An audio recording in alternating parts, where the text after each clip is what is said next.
উত্তরার ১ নম্বর সেক্টরের ১০ নম্বর সড়কের ঠিক মাঝামাঝি একটি জায়গায় একটি গাড়ি পার্ক করা, কালো কাচে ঘেরা বলে ভেতরের কিছুই দেখা যাচ্ছিল না।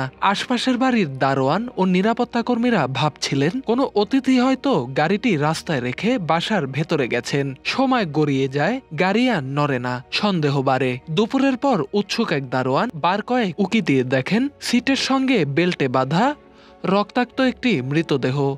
ব্যাস, হুলস্থুল পড়ে যায়। যথারীতি পুলিশ আসে। দেখা গেল সেই মৃতদেহ এক শিল্পপতির, তাকে খুন করা হয়েছে। গাড়ির ভেতরে কিছু কাগজপত্র পাওয়া গেল। সেসব ঘেটে পুলিশ বললেন নিহত ব্যক্তির নাম গোলাম কিবরিয়া। তিনি কল্লোল গ্রুপ অব ইন্ডাস্ট্রিজের পরিচালক। কল্লোল গ্রুপের তখন অনেক নামডাক, টেক্সটাইল, ইলেকট্রনিক্স, নারকেল তেল সহ নানা পণ্যের বাজারে। সেই সব পণ্যের বিজ্ঞাপনও হরহামেশা দেখা যায় টিভিতে। ওরকম শিল্প প্রতিষ্ঠানের মালিকের খুন হওয়া নিয়ে নড়েচড়ে বসে পুলিশ।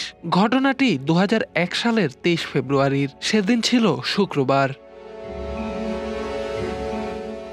এমনিতেই কোনো শিল্পপতি খুন হলে প্রথমেই সন্দেহ করা হয় কোনো ব্যবসায়িক বিরোধকে। আবার দেখা যায় পুলিশ কর্মকর্তারা ঘটনাস্থলে গিয়েই বড় বড় মন্তব্য করে বসেন। সেদিনও তাই হয়েছিল।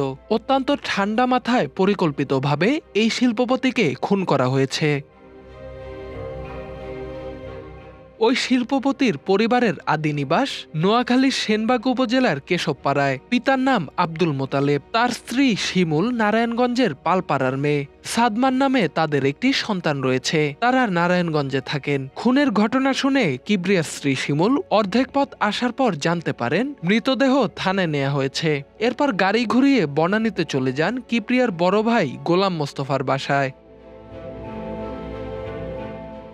ঘটনার আগের দিন নারায়ণগঞ্জের বাসা থেকে কিবরিয়া নিজে গাড়ি চালিয়ে তেজগাঁওয়ের কারখানায় আসেন। রাত ১০টার দিকে স্ত্রী ফোন করলে তিনি বলেন ফিরতে আরো ১ ঘন্টা লেট হবে। রাত ১১টায় আবার ফোন করে দেখেন সেটি বন্ধ। শিমুল বলেন কিবরিয়া অনেক রাতে বাড়ি ফিরতেন, মাঝে মাঝে ফিরতেনও না, সে কারণে তিনি এত চিন্তা করেননি। শুক্রবার দুপুরের পর পুলিশ ফোন করে তাকে খুনের খবর দেয়। তিনি আরো বললেন কিবরিয়া প্রায়শই গভীর রাতে মাতাল হয়ে বাড়ি ফিরতেন। ঘটনাস্থল ছিল ক্যান্টনমেন্ট থানা এলাকায়। কিবরিয়ার ভাই বাদী হয়ে খুনের মামলা করলেন অজ্ঞাতনামা আসামিদের বিরুদ্ধে। সে সময় ক্যান্টনমেন্ট থানার ওসি ছিলেন আনোয়ার হোসেন। ২ দিনের মধ্যে তিনি খুনের কারণ খুঁজে বের করলেন। ক্লু কিভাবে পেলেন জানতে চাইলে তিনি বলেন কিবরিয়ার গাড়ি চালক ছিলেন তাদের প্রথম সূত্র।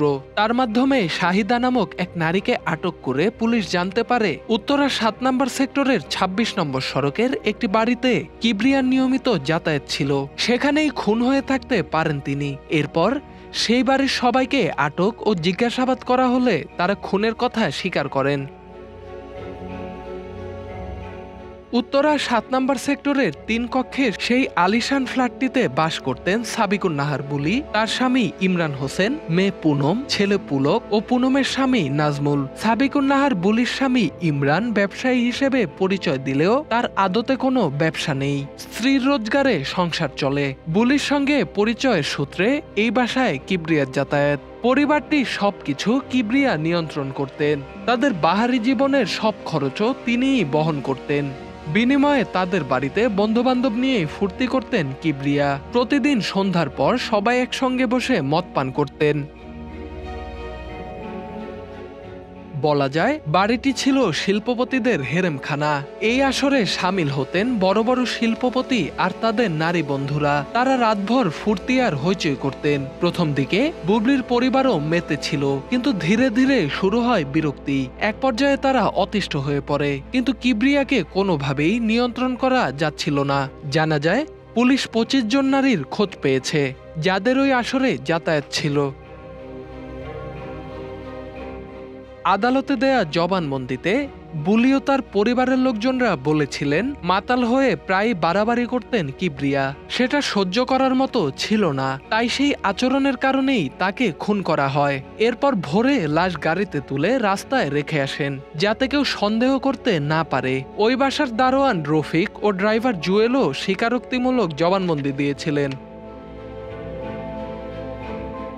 ওই মামলায় 6 জনের বিরুদ্ধে অভিযোগপত্র দিয়েছিল পুলিশ, কিন্তু কোনো অভিযোগ প্রমাণ করতে পারেনি রাষ্ট্রপক্ষ।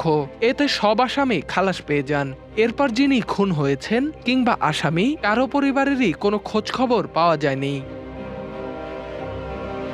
Dhaka express, desk report.